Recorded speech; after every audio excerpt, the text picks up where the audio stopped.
आज आप लोगों को अपने चैनल के माध्यम से माइलीगांव हत्याकांड के बारे में बताएंगे। क्या बताना है? माइलीगांव हत्याकांड। यानी कहने का मतलब है ये जो माइली है ये एक गांव है। माइली क्या है? एक गांव है जो दक्षिणी वियतनाम में पड़ता है। कहाँ पे? दक्षिणी वियतनाम में। जैसे कि हम लोग देख रहे हैं कि ऐतिहासिक जालियांवाला बाग हत्याकांड, तो कहाँ? जालियांवाला बाग में वो जो हत्याएं हुई थी काफी, तो इसलिए उसका नाम क्या पड़ा? जालियांवाला बाग हत्याकांड। वैसे ही ये जो दक्षिणी वियतनाम में जो माइली गांव है वहां पे एक हत्याकांड हो जाता है। क्या होता है? एक हत्याकांड। यानी हत्याकांड में होता क्या है इसके बारे में विस्तार पूर्वक आज हम जानेंगे। हम लोग इस गांव में अमेरिकी सेना के द्वारा, किसके द्वारा? अमेरिकी सेना के द्वारा 1968 में ये घटना कब होती है? 1968 में अमेरिकी सेना उस गांव में पहुंचती है। किस गांव में? माइली गांव। किस गांव में? माइली गांव। यानी सभी को अंदाजा लगता है, अमेरिका को, अमेरिकी सेना सबको, कि वियतकांग के ये लोग समर्थक है। क्या है? वियतकांग के समर्थक है। तो इसलिए अमेरिका की सेना जाती है और जाने के बाद अब समझिए ये घटना कितना बड़ा है। जाने के बाद अमेरिकी सेना क्या करती है, उस गांव में जितने भी लोग थे, यानी कहने का मतलब है बचपन से लेके 55 तक की उम्र, यानी काफी, जो बच्चा था उसको भी ये सेना सब नहीं छोड़ा, जो यंग था उसको भी ये सेना सब नहीं छोड़ा, जो बुजुर्ग थे उन बुजुर्ग को भी ये सेना सब छोड़ने का काम नहीं किया। उस गांव में एंट्री करता है चारों तरफ से अपना घेरते हुए, और इस गांव में जाके ये अमेरिकी सेना जितने भी वो बच्चे थे चाहे नौजवान थे सबकी हत्याएं करना उसकी शुरू कर देती, एक एक करके मारना शुरू करता है। और महिलाएं जो बचती थी, उस गांव की जो कुछ नारी जो बची थी यानी लड़कियां, उसके साथ ये लोग दुर्व्यवहार, यानी कहने का मतलब है बलात्कार करना शुरू कर देता है। कौन? अमेरिकी से क्या करता है? बलात्कार करता है। अब सोचिए कि उन महिलाओं के साथ, उन लड़कियों के साथ ये अमेरिकी सेना बलात्कार करके उसे मार दिया। जीने की इसकी एक ही ख्वाहिश थी कि हम उस गांव में किसी को भी जीने नहीं देंगे।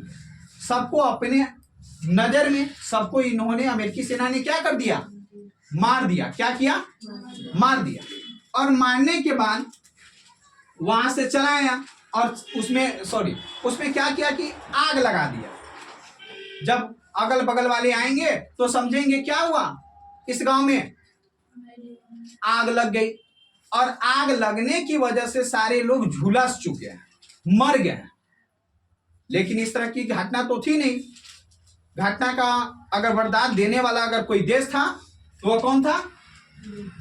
अमेरिका। अमेरिका का ही सेना ने इस घटना का जो है वरदान दिया हुआ था। ठीक है। अब उसके बाद इसी क्रम में होता क्या है, एक बुढ़ा व्यक्ति उस लाश की ढेरियों में, यानी किसी भी तरह वह दम की साध चुका था और जिसे वह जीवित रह गया। अमेरिकी सेना को लगा था कि शायद ये मर गया, लेकिन जैसे शांत हुआ माहौल, इस बुढ़ा को पता चला कि अब अमेरिकी सैनिक जा चुके हैं। यहां से जगा, और जगने के बाद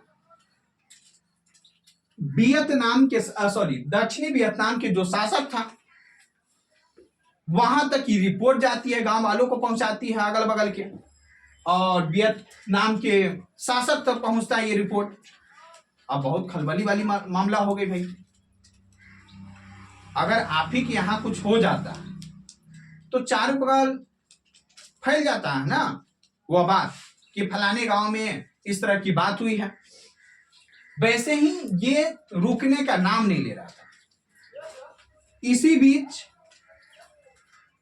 अमेरिकी राष्ट्रपति निक्सन, अमेरिका जो है बहुत चालाक है, आज भी काफी चालाक है। अमेरिकी राष्ट्रपति उस समय निक्सन थे। कौन थे? निक्सन। क्या नाम है उनका? निक्सन।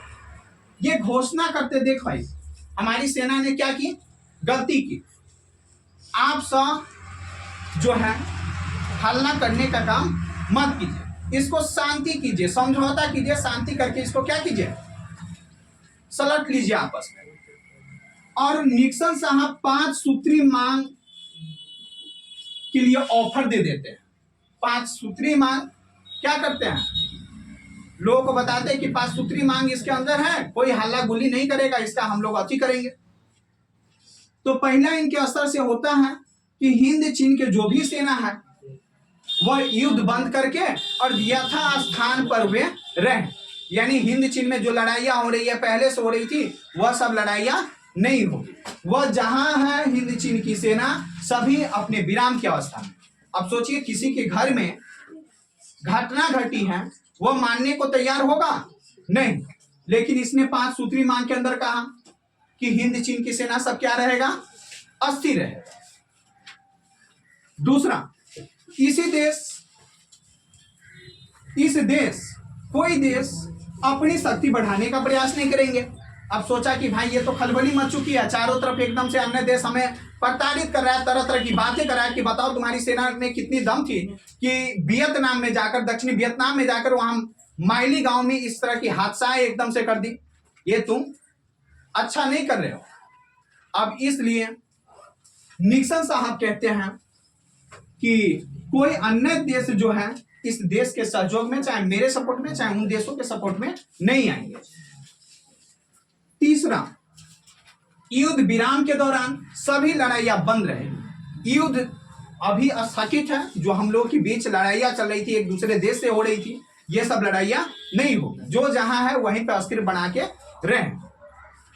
तीसरा के बाद चौथा देखेंगे, युद्ध विराम की देखरेख अंतर्राष्ट्रीय पर्यवेक्षक करेंगे। अगर युद्ध जो विराम जो स्थगित हुआ है ना, तो इसकी देखरेख हमें नहीं करना है या वियतनाम वाले को नहीं करना है, यानी अंतर्राष्ट्रीय पर्यवेक्षक एक होगा जो इनकी देखरेख करने का काम करेंगे। पांचवा, युद्ध विराम का जो अंतिम लक्ष्य था, समूचे हिंद चीन में संघर्ष का अंत हो गया।